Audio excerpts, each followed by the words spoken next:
যেহেতু একটা স্বৈরাচারের পতন হয়েছে, আমাদের চোখের সামনে অনেকগুলো ছেলে প্রাণ বিসর্জন দিয়েছেন।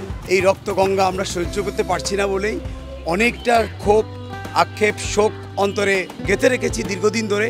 কি করে তাদেরকে আমরা ধারণ করতে পারি, লালন করতে পারি, ইতিহাস হিসাবে তাদেরকে আমরা রেখে দিতে পারি জনগণের কাছে, জনতার কাছে, যে যেখান থেকে পারুক তাদের নামগুলো স্মরণ করবে, তাদেরকে যুগ যুগ ধরে মনে রাখবে। এই একটি উদ্যোগ নিয়েছিলাম। ঢাকা শহরে দেখি বিভিন্ন জায়গায় বিভিন্নজন ক্যালিগ্রাফি করছে, গ্রাফিটি করছে, কিছু সিম্বল দিচ্ছে, অনেকে অনেক রকম করছে। শিল্পীরা যা যা করছে আমি সাধুবাদ জানাই, ওয়েলকাম জানাই। কিন্তু পাশাপাশি দেখলাম যে শহীদদের নাম কোথাও নেই। আমি একটা উদ্যোগ নিয়েছি, আমার সাফা ক্যালিগ্রাফি ইনস্টিটিউটের পক্ষ থেকে প্রথম ডোনেশনটা আমিই করি, আমার পকেট থেকে দিই। দেওয়ার পরে আমি আমার ফেসবুক বন্ধু যারা আছে তাদেরকে ডাকি, আমার স্টুডেন্ট যারা আছে তাদেরকে ডাকি। আমার প্রত্যেকটা স্টুডেন্ট সহযোগিতার হাত প্রসারিত করেছে, আমাদের সাথে একাত্মতা পোষণ করেছে, আর্থিকভাবে সহযোগিতা করেছে।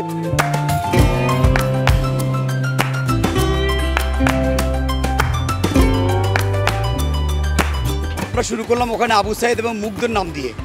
আবু সাইদ করেছি। আবু সাইদ করার পরে এখানে আসছে দীপ্ত সেন, আসছে রুদ্র সেন, আসছে।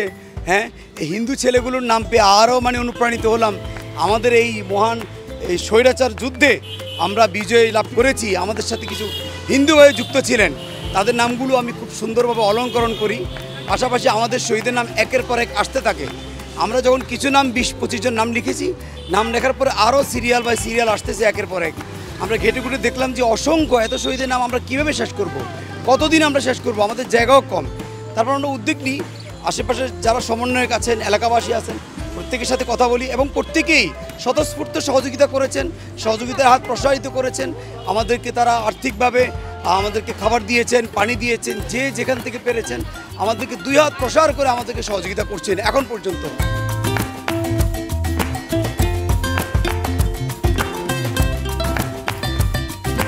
আমরা চাই শহীদের নামগুলো আমরা যেমন হৃদয়ে ধারণ করি, আমরা এটাও চাই দেয়ালে সুন্দরভাবে লেখা থাকুক শহীদের নামগুলো, চমৎকার ক্যালিগ্রাফির মাধ্যমে, চমৎকার বাংলা টাইপোগ্রাফির মাধ্যমে। আমি সর্বোচ্চ আমার প্রজ্ঞাকে এখানে প্রয়োগ করেছি।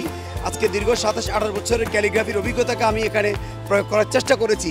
জানি না ভালো মন্দ কেমন হয়েছে, ভালো হলে অবশ্যই দোয়া করবেন, মন্দ হলে আমাদেরকে মাফ করে দিবেন, পরামর্শ দিবেন, আমরা যেন ভালো কিছু করতে পারি।